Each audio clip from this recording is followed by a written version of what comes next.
Bonjour à tous, ici Plax pour Touchdown Actu. On est ensemble aujourd'hui pour le tuto numéro 2 de Madden. Cette fois-ci, on va faire un tutoriel avancé et on a Y Chekhov qui nous demande sur YouTube. Merci pour la vidéo. J'ai énormément de mal avec les options présentes au moment du snap.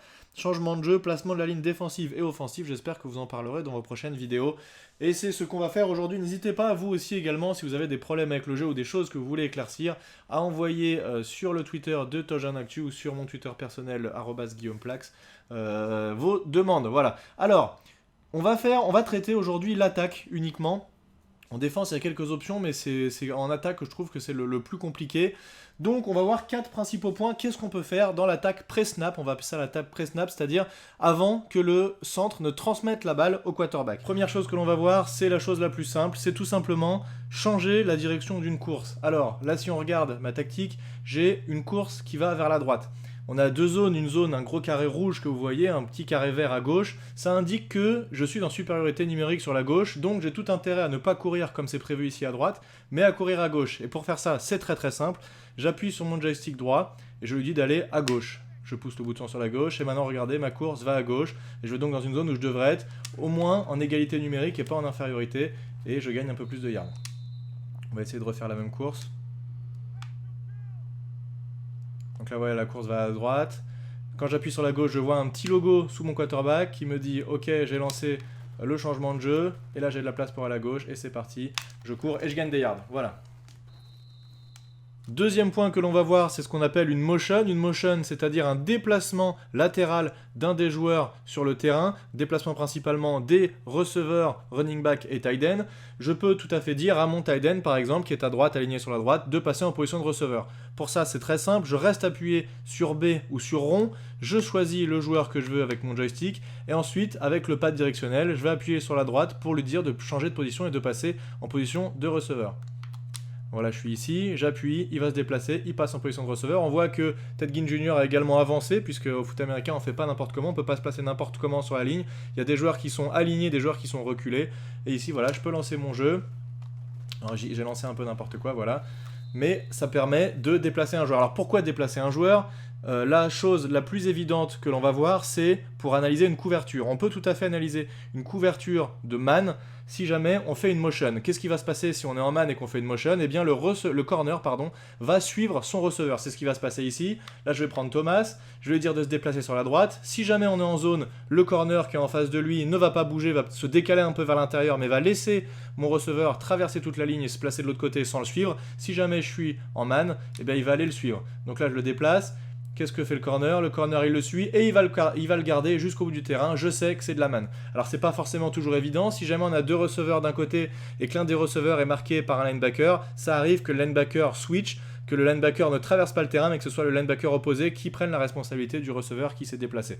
Donc voilà, c'est principalement pour analyser la couverture que nous propose la défense, mais également pour isoler un joueur. Par exemple, là, si je suis dans cette position-là, je me dis, ah ok, finalement, j'ai pas envie que Ginn Jr. soit gêné et je veux un peu l'isoler, et ben je passe l'autre receveur de l'autre côté, et là, je peux lancer mon jeu tranquillement, et j'ai isolé Ginn Jr. en position d'homme à homme.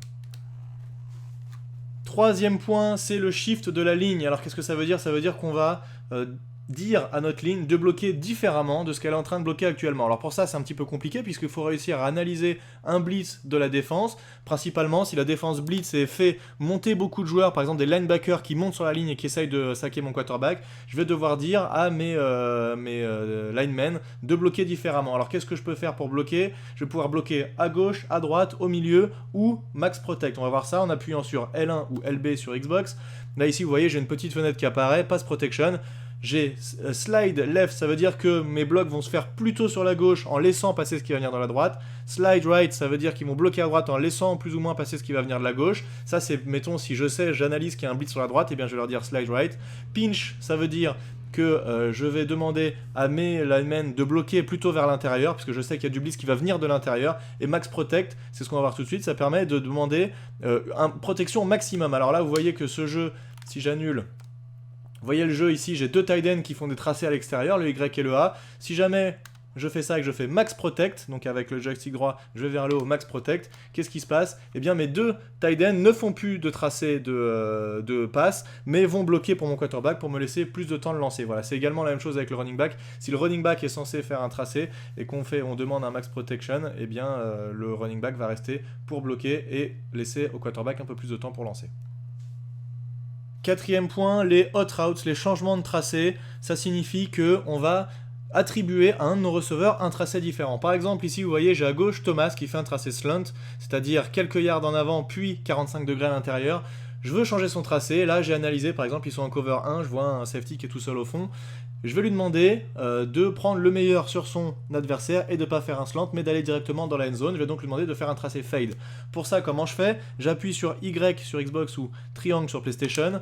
Je choisis à quel receveur je vais attribuer un nouveau tracé. Ici, Thomas, le tracé X. Et là, j'ai tout un choix de tracés différents. Je ne vais pas les faire toutes une par une, hein, vous pourrez les découvrir vous-même. Mais par exemple, j'ai un tracé fade. Tracé fade, ça veut dire qu'il va aller au fond dans la end zone. Donc j'appuie sur le joystick droit vers le haut. Et là voilà, je vois mon tracé qui a changé, j'étais sur un tracé fade. Si je repasse par là, je lui demande un tracé slant, donc le joystick droite vers la droite. Là voilà, il repasse en tracé slant. Mais je vais lancer mon tracé fade, on va voir ce que ça donne.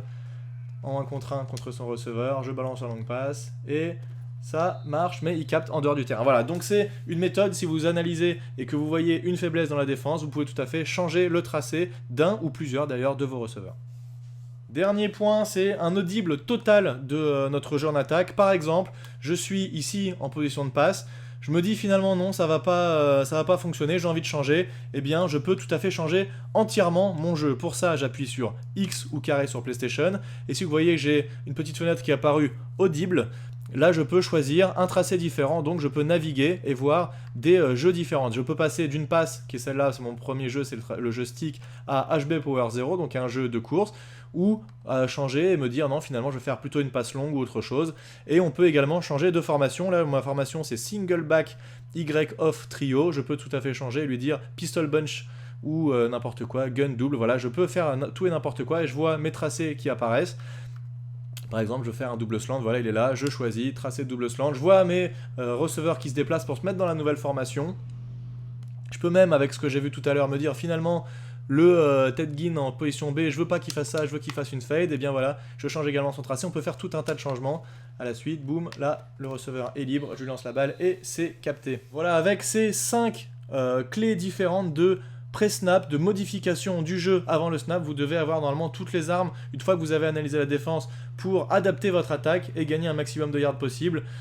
Tout est résumé à peu près, hein, je vous ai montré les raccourcis, mais vous avez en bas à droite, vous voyez pré-play, si j'appuie sur le joystick droit, je vois apparaître différents éléments, notamment les audibles, donc là il me résume les différentes possibilités que j'ai, audible avec X, les hot routes avec Y, le pass protection avec LB, et on a vu également avec le joystick droit simplement gauche-droite pour faire une course à gauche ou à droite, ou la motion d'un des receveurs. Voilà, vous avez toutes les armes en votre possession pour battre votre adversaire.